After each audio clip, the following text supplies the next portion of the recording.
İnkılap Zindabad! İnkılap Zindabad! Campus Front Zindabad! Campus Front Zindabad! വിദ്യാർത്ഥികളുടെ വിശുദ്ധ മണ്ണിൽ വിപ്ലവം ജയിക്കട്ടെ!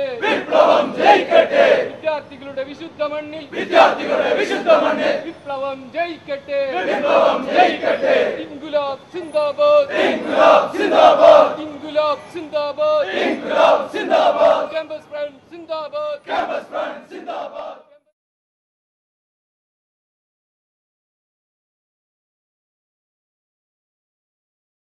ഇവിടെ സംഘടനകളുടെ അല്ലെങ്കിൽ വിദ്യാർത്ഥി സംഘടനകളുടെ കുറവ് കൊണ്ടല്ല ക്യാമ്പസ് ഫ്രണ്ട് ഉണ്ടാവുന്നത്.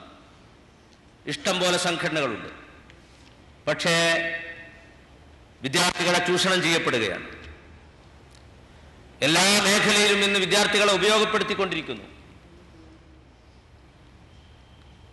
ഒരു സമൂഹത്തെ നശിപ്പിക്കാൻ ഏറ്റവും ഫലപ്രദമായ മാർഗം ആ സമൂഹത്തിൻ്റെ നേതൃത്വത്തിലേക്ക് അല്ലെങ്കിൽ അതിനെ കൈയാളുന്ന മേഖലയിലേക്ക് ഉയർന്നു വരുന്ന ആളുകളെ ആദ്യമേ നശിപ്പിക്കുക എന്നുള്ളതാണ്.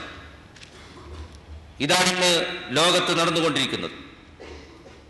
അതേസമയത്ത് വിദ്യാർത്ഥികൾ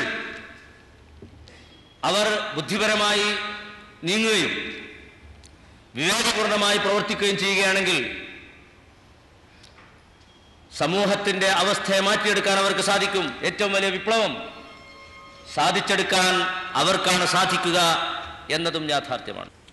തുടക്കത്തിൽ തന്നെ ക്യാമ്പസ് ഫ്രണ്ടിനെ ഉടലോടെ എടുക്കാൻ പലരും ശ്രമം നടത്തിയെന്നത് ആ പ്രസ്ഥാനം ഇവിടെ ഉണ്ടാക്കാൻ പോകുന്ന വിപ്ലവത്തിൻ്റെ സൂചനയാണ്.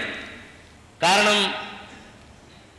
ചൂഷണം ചെയ്യുന്നവർക്ക് ഇത് വലിയ അപകടമാകുമെന്ന് അവർക്കറിയാം. അപ്പൊ ഇവരുടെ പ്രവർത്തനം അല്ലെങ്കിൽ ഇവരുടെ മുദ്രാവാക്യം അത് വലിയ എഫക്റ്റ് ഉണ്ടാക്കുമെന്ന് മനസ്സിലാക്കിയത് കൊണ്ട് തന്നെയാണ് ക്യാമ്പസ് ഫ്രണ്ടിനെ ഇല്ലാതാക്കാനുള്ള ശ്രമം തുടക്കത്തിലേ നടന്നത്. ഇന്ന് ലോകം മുഴുവനും അക്രമികൾ, മർദ്ദകർ വിജയിച്ചുകൊണ്ടിരിക്കുകയാണ്. വളരെ ക്രൂരമായ അവരുടെ മുഖം